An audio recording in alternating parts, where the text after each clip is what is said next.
Welcome to another session of 15-minute mentoring. And today we're going to do something that I used to do a lot in the past and took a little bit break from that. It's called Story of a Trade.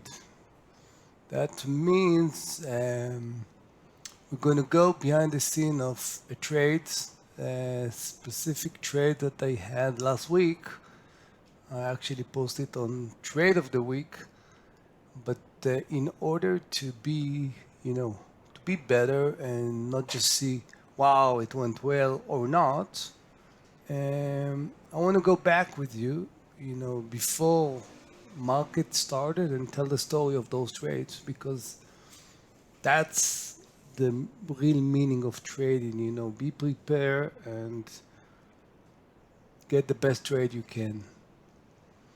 So those two trades on Viacom and Trade Desk were actually A plus setups, and this is one of the setups I love. And you actually can look for that before market open. You're gonna see this is a page usually I'm writing before, and it's actually give me my candidates for the opening and usually for the rest. Now, here's the deal. This year started a little bit rough, it's a little bit tough environment, but it doesn't mean that you're gonna erase everything that you did and invent yourself. No way. But, and this is a change I did a few years ago. In the past, those lists was actually for my candidate for the beginning, and after that, I used to go to the screener every like 30 minutes and look for candidate. What I learned from, tagging and journaling is that those stocks actually can give you amazing trades. And even if you miss and you finish red, the first, second chance that that I love to do and give you a lot of opportunity. So this is kind of a paper I'm actually doing for every day. I'm actually marking those levels of support resistance, and you can see the V. Usually I'm writing even more. It's actually candidates that can be related to my A plus setups. Why trader need this pre-market prep first? Because that's what the pro weighs. You have to be prepared. You just can't allow yourself not to be. Some trades have routine pattern that can be addressed in a playbook, and they can be a good candidate for that. As you can see, you can look for them even on the pre.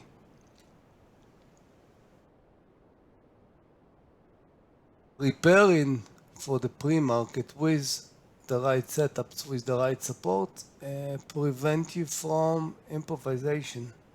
A lot of times, those levels are basically my trades, entry or stop. Instead of coming at 429 and jump into the markets, when you prepare, it actually makes you much more focused on the start and even further with specific stocks. Another thing that as the bell ring and the noise starts, you get excited and everything, and it's a great way to put you in focus and actually forward you to the right action, to the right stocks. Another thing that because you know already stocks and before and everything, it can give you a quick move, a faster move immediately, like a quick scalp or something, and things happen. Something can be a swing towards the day or even a quick scalp for a few minutes, and that's it. So Why did I check those kind of stocks? So Viacom, for example, this is what I like to see. Lots of institutional. This is kind of a 70 small percentage of short. Usually I like a little bit less, but it's okay. And this is not the relevant volume at that day, but I want to see a volume. I want to see volume that is much more than the usual on the pre. Shows me that somebody is interested. Same in TTD. Again, 71% institutional, a float of shorts beautifully. 2.63 means that a lot of the traders, the institutional are long position and again, relevant volume. Another stock that was on my list, I didn't trade it because it didn't do what I was expecting, so I didn't. But Roblox, again, 83%, 4% short, and good relative volume. I want to introduce my one-on-one mentoring. It's a program we're doing live. We're working to improve our trading skills, building a trading plan, risk management, all the technical details, live trading between session and session going over, and all in order to cause you to be a better trader than you are. So this is what I saw on Viacom pre-market.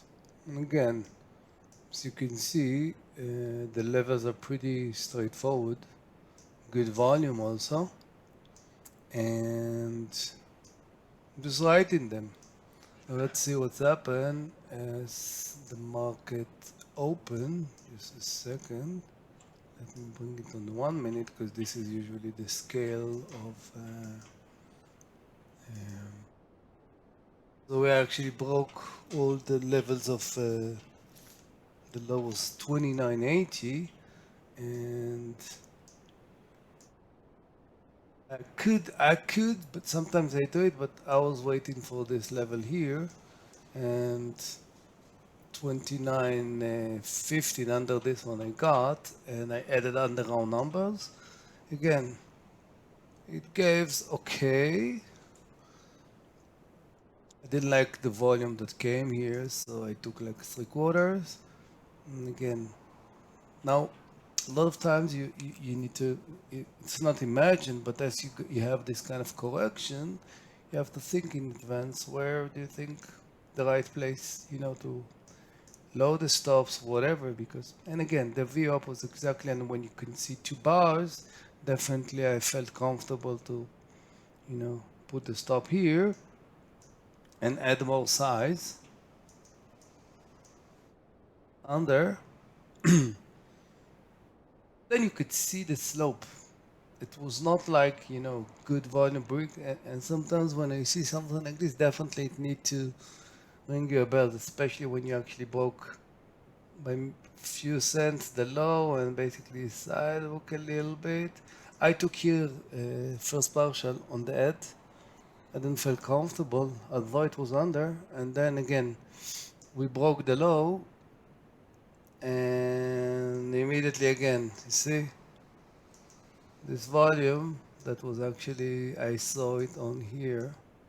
So I took another one, and then I think average price I got out. Okay. Again, I could actually be there and see what happened. It actually came again, broke the low, but again, the volume is coming. But the main trade, again, the A plus setup is exactly this, what I love. And I know that sometimes the mindset is telling you, yeah, I short it now long, it means that I'm not. But what I did here, I didn't used to do in the past. So in the past, I was waiting for this formation. So I could see some things in front of me, but I, I went out of, I didn't actually participate. And then it gave me a bell that sometimes the formation that I'm looking for, it takes times, but at the same time, I can actually use that environment, to do great trades.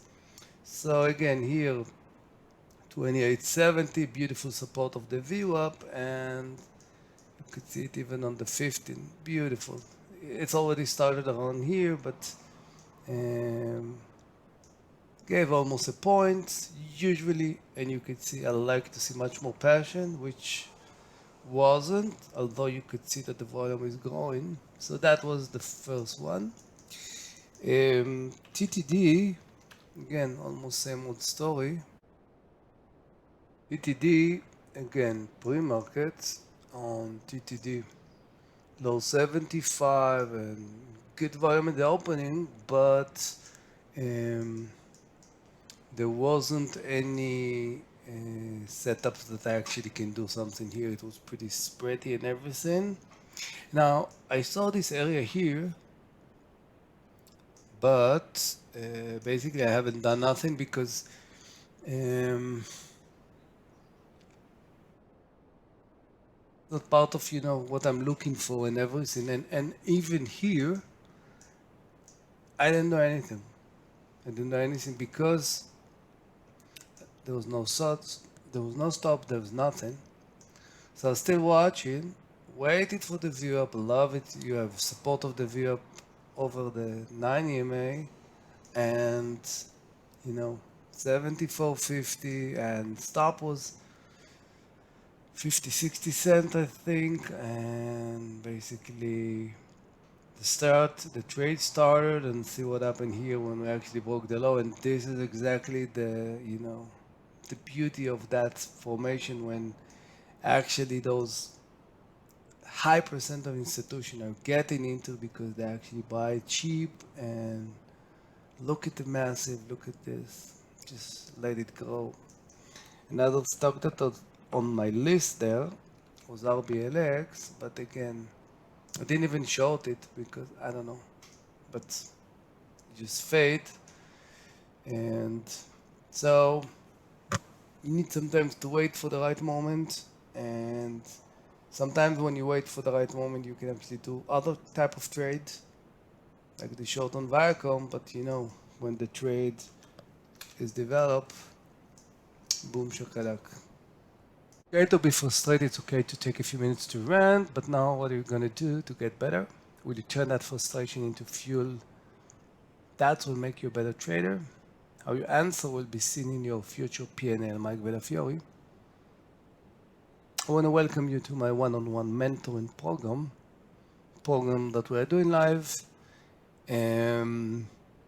We are doing all the technical risk management. We trade together between session. We journal and we take notes in order to cause you to be better than you are. Main focus going forward. Need to prepare for every day, unless you're not going to survive or you're going to improvise and you're not going to be professional. Right strategy will cause your trading to grow.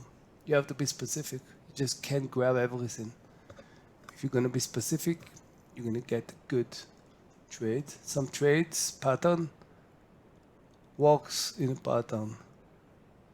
And getting to know them, playbook them, will make you better than the other that for them it's going to be a surprise while you can be right waiting for that. Look for your strengths in trading. Be selective. Don't grab everything. Be selective in what you're good at. Sometimes you need to wait for the right moment. As you can see, TTD or Viacom, the real A+ setups was a few hours after. But again, you have to be patient. But when you gather that moment, definitely let it go. Shoot for the moon. Even if you miss, you will land among the stars. Norman Vincent Peale. We're doing everything every time because we need to crush our limited beliefs.